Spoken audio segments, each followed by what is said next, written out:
Bienvenue dans notre champ de roses.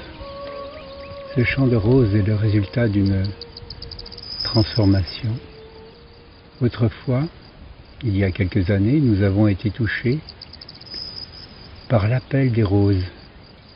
En passant dans un carrefour, dans la région où nous habitions, nous avons aperçu 3 magnifiques roses lumineuses qui émergeaient au-dessus d'un fourré de ronces, un tapis de ronces épais, très épais.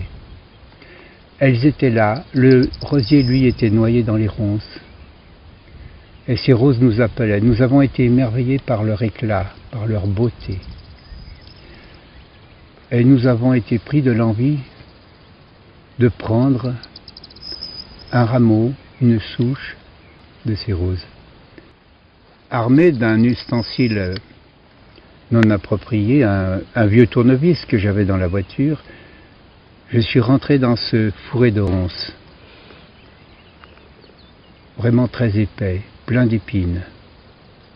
J'ai réussi à extraire un petit bout de racine et un petit bout de tige de rosier.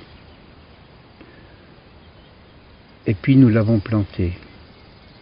Alors cela a donné un rosier magnifique l'année suivante, avec plusieurs roses. Et puis nous sommes retournés voir le rosier mère d'origine dans le fourré de ronces. Eh bien ce rosier était mort. Il n'y avait plus de rosier dans les ronces.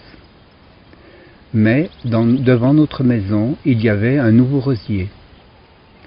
Et puis nous l'avons laissé grandir, et au fil des années, il est devenu très grand. Et puis, nous avons repris depuis sa souche d'autres racines, et nous avons multiplié ce rosier, qui ont donné d'autres très grands rosiers.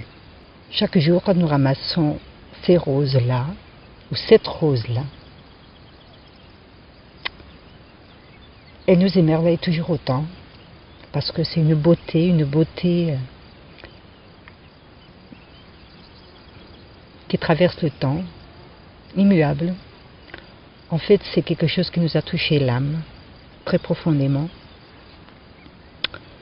Et sa beauté, sa lumière, son parfum.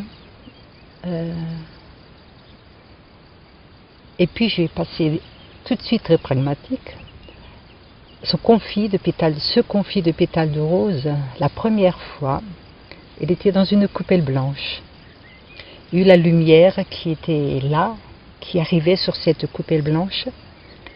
Et cette rose, ce rose, il y a eu une lumière rose qui nous a complètement bouleversés.